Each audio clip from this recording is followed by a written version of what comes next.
감사 안에 살아가는 성도라는 제목으로 말씀을 함께 나누겠습니다. 여러분 혹시 이지선 씨를 아십니까? 이지선 씨 한 번쯤은 들어보셨을 텐데요. 그녀는 원래 이화여에 다니던 22살의 아주 꽃다운 여대생이었습니다. 2000년 7월 30일 날 도서관에서 공부하고 자기 오빠차로 집에 가던 도중에 끔찍한 교통사고를 당하죠. 음주운전자가 낸 6중 추돌 사고의 희생자가 됩니다. 그가 탔던 차에 불이 붙고 폭발하게 되죠. 그래서 온 몸에 아주 지독한 화상을 입게 됩니다. 7개월 동안 병원 생활하면서 11번의 대수술을 받아야 했습니다. 그런데 놀랍게도 이 고통 속에서 그녀가 믿음의 진가를 발견합니다. 그리고 믿음으로 이 어려움을 이기죠. 한 번쯤 그 얼굴을 보셨을 거예요. 얼굴이 거의 이그러졌고요. 손가락은 남아났지 않았습니다. 하지만 자기의 얼굴에 부끄러워하지 않고 당당하게 살아갑니다. 그리고 뭐라고 얘기합니까? 오히려 더 행복합니다. 이렇게 외치면서 수많은 사람들에게 그야말로 행복 바이러스를 그렇게 퍼뜨렸습니다. 그녀가 쓴 책이 있죠. 지선의 사랑해. 읽어보셨습니까? 저 읽어봤는데요. 2003년에 나온 책이죠. 자기의 인생 스토리를 다 담았는데, 지선아 사랑해는 여러분 사실 하나님의 음성입니다. 내가 너를 사랑한다. 그리고 2년 후에 오늘도 행복합니다라는 책이 또 나오죠. 저것도 읽어봤는데요. 여러분 거기 보면 그의 어머니 이름이 신정 권사님이세요. 그의 어머니가 썼던 글이 나옵니다. 자기 딸이 누워있는 병실이 복도 끝에 있었다고 합니다. 병실 끝으로 갈 때 엘리베이터에서 내려서 그 자기 딸이 누워있는 그 병실로 가면서 그 권사님 어머님이 이렇게 기도했다고 하죠. 하나님, 그래도 우리 지선이를 볼 수 있게 해주셔서 감사합니다. 그래도 우리 딸의 음성을 듣게 해주셔서 감사합니다. 여러분, 온 얼굴이 다 이그러졌죠. 그렇죠? 그런 딸의 얼굴을 기쁨으로 볼 수 있을까요? 그런데 이 심정 권사님은요, 그래도 엄마라고 부르는 그 딸의 음성을 들을 수 있다는 것이 너무나 감사했다, 그렇게 기록하고 있습니다. 여러분, 우리가 이 말을 지금 편안하게 듣고 말하고 있지만 사실 이 정도의 절망과 고통을 겪고 있을 때 하나님께 감사한다라고 얘기할 수 있습니까? 여러분의 딸이 여러분 아무런 잘못이 없는데 끔찍한 화상을 입어서 누군가의 그것도 죄와 누군가의 실수로 끔찍한 고통 속에서 11번의 대수술을 겪는데 여러분 감사하다는 고백이 나올 수 있을까요? 그거 쉽지 않습니다.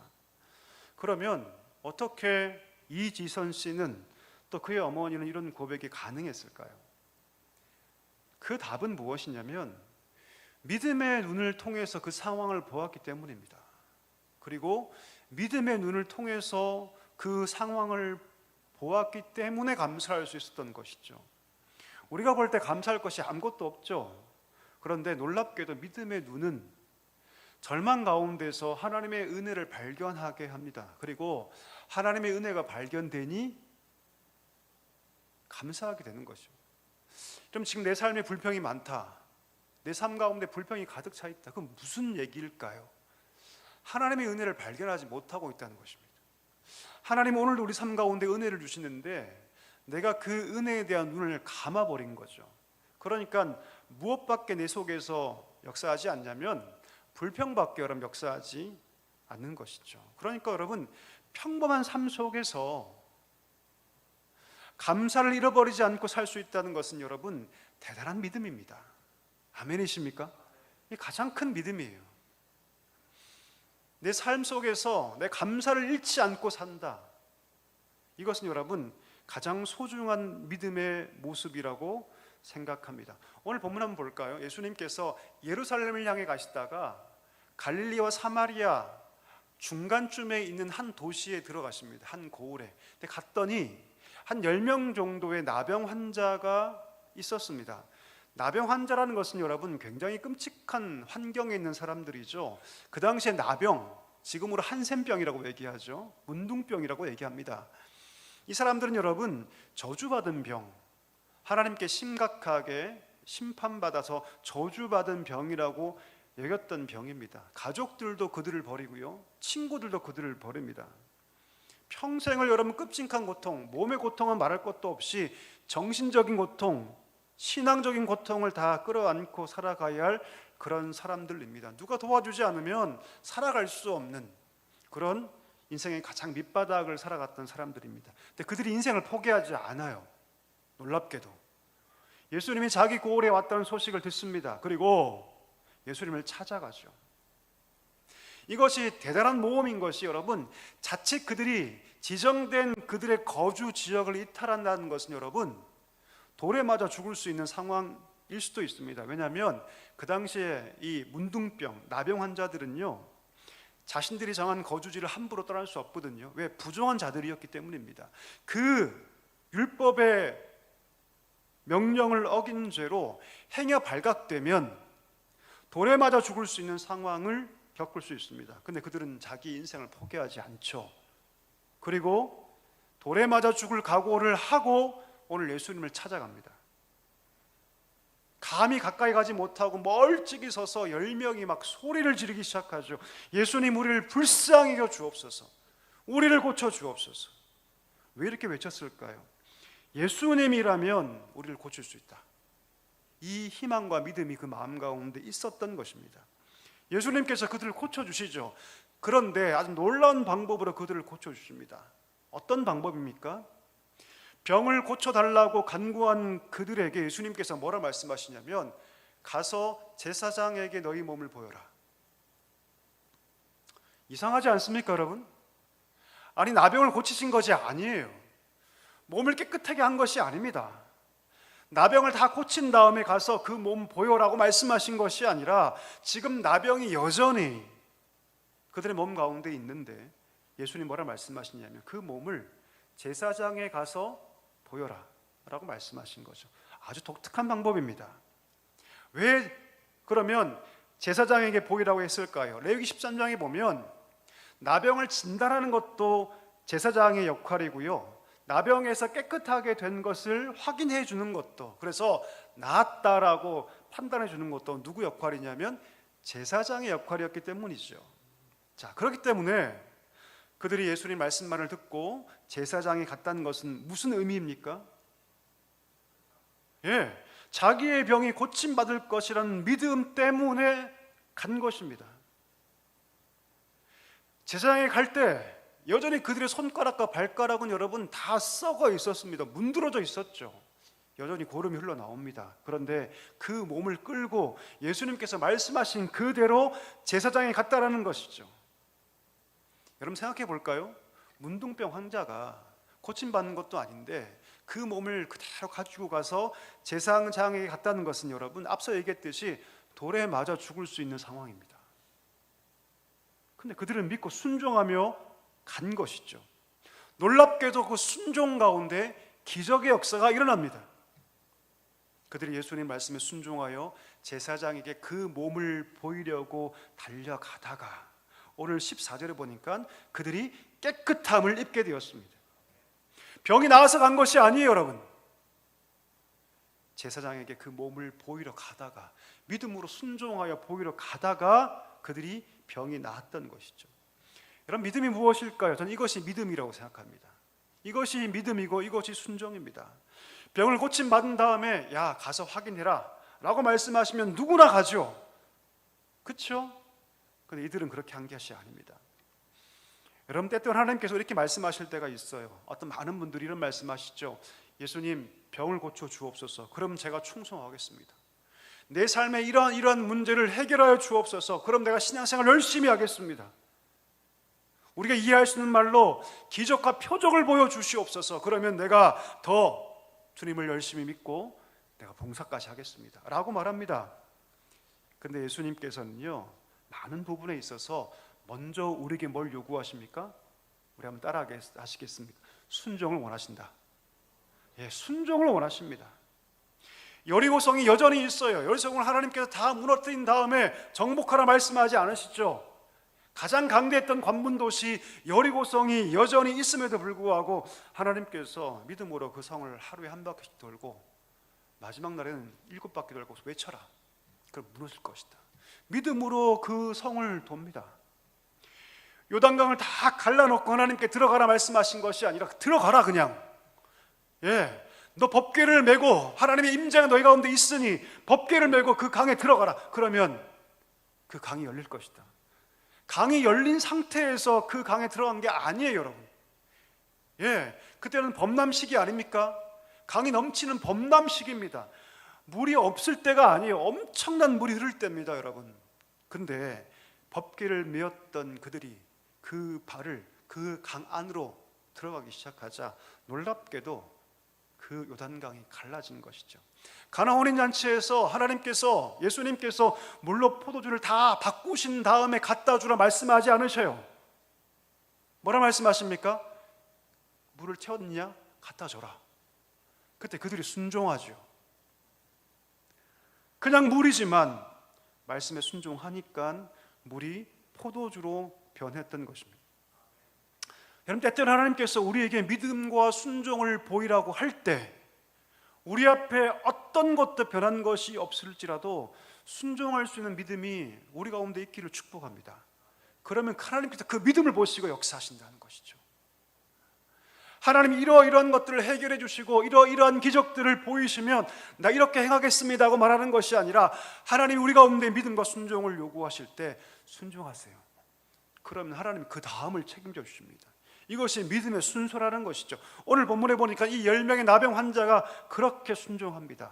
그리고 그 순종의 기적 가운데 나병이라는 끔찍한 병에서 고침 받았던 것이죠. 자, 그런데 본론은 이것입니다. 그렇게 10명이 다 고침 받았는데 1명과 9명이 구분돼 버립니다. 결정적인 순간에 사마리아 사람 1명과 나머지 9사람은 완전하게 다른 모습을 보여주고 있습니다. 우리 한번 읽어볼까요? 15절과 16절 말씀 같이 오늘 읽겠습니다. 그 중에 한 사람이 자기가 낳은 것을 보고 큰 소리로 하나님께 영광을 돌리며 돌아와 예수의 발 아래 엎드려 감사하니 그는 사마리아인이라. 아멘. 감사했다는 말은 여러분 그냥 와서 아유 예수님 고맙습니다 이 정도가 아니에요. 여러분, 헬라 원문을 보면 환희와 감격에 넘쳐서 고마워서 어쩔 줄 몰라 했다. 이게 감사합니다. 당연한 감정 아닙니까? 평생 저주받아서 그 인생 그렇게 살 줄 알았는데 예수님 때문에, 예수님 만나서 그 지긋지긋한 병을 고쳤으니 얼마나 감사하겠습니까? 그런데 우리를 슬프게 하는 것이 있죠. 10사람 모두가 다 고침받았는데 9명은 그 감사의 자리에 있지 않았다는 것입니다. 감사를 잊어버립니다. 그 끔찍한 병에서 고침받았는데 나머지 9명은 감사를 잊어버립니다. 그리고 한 사람, 모두가 손가락질 했던 그 사마리아인 그 나병 환자만큼 하나님께 돌아와 하나님께 감사를, 그것도 아주 열정적으로 감격하며 하나님께 감사를 표했던 것이죠. 여러분, 돌아오지 않았던 그 9명 보시면서 우리가 어떤 마음 가집니까? 화나지 않습니까? 아니 어떤 은혜를 이렇게 받았는데 어떻게 그렇게 감사도 표하지 않아라는 생각 들지 않습니까? 그런데 여러분, 이 9명의 모습 가운데 우리가 있다는 것입니다. 왜 하나님께서 이 본문을 기록하게 하셨을까요? 왜? 그것은 바로 이 9명처럼 우리 또한 감사를 잊어버리고 살 때가 너무나 많기 때문입니다. 우리도 수많은 감사의 조건이 있음에도 불구하고 그 감사를 잊어버리고 살 때가 많이 있기 때문입니다. 자, 그러면 여러분, 왜 이 9명은 감사하지 못했을까요? 왜 감사를 잃어버렸을까요? 첫 번째 이유가 무엇이냐면 자기의 과거의 상태를 잃어버렸기 때문입니다. 자기의 과거의 상태. 조금 전까지만 해도 그들은 누구였습니까? 나병 환자였어요, 여러분. 저주받은 병을 끌어안고 평생 절망과 좌절 가운데, 고통 가운데 살아갈 운명이었습니다. 그런데 병을 고침받으니까 자기의 과거를 다 잊어버린 거죠. 자기의 과거를 다 잊어버리니까 감사할 거리가 없어져 버린 거죠, 여러분. 제가 예전에 섬겼던 교회에 어떤 집사님이 한 달 동안 아프리카 단기 선교를 갔다 오셨어요. 그분이 갔다 와서 하신 말이 기억납니다. 어떤 말씀하셨냐면, 목사님, 제가 이제는요 아내가 어떤 상을 차려와도 투정 부릴 수가 없습니다. 그런 말씀하시더라고요. 왜요? 그랬더니 아프리카에 한 달 동안 살아보니까 내가 받는 이 음식상이 얼마나 귀중한지, 내가 얼마나 잘 먹고 있었는지 투정 부릴 수가 없다. 그런 말씀하시더라고요. 시간이 꽤 흘렀습니다. 제가 또 물어봤어요. 그 집사님 지금도 여전히 아내분이 주시는 그 식사 투정 부리지 않고 감사하게 잘 드시고 계시죠? 라고 했더니 그분이 뭐라는 줄 아십니까? 그분이 뭐라 그러냐면 아니요 그러시더라고요. 아니요. 왜 그랬을까요, 여러분? 한 달 전에 기억과 감정을 다 잊어버린 것이죠. 우리 인간은 존재로 여러분 망각의 동물입니다. 망각의 존재죠. 참 잊어먹기를 잘합니다. 여러분 어떠십니까? 잘 잊어먹기 잘하시죠? 그렇죠? 물론 여러분 잘 잊어버릴 필요가 있습니다. 고통스러운 거, 아픈 기억들은 잊어버려야 하죠. 우리 어머님들 아이 낳으실 때 얼마나 고통스러웠습니까? 그렇죠? 해산의 수고라고 하지 않습니까? 그런데 아이를 낳고 키우다 보면 그 고통은 다 잊어버려지고 둘째 놓고 셋째 놓고 어떤 분들은 막 10명까지 나오시더라고요.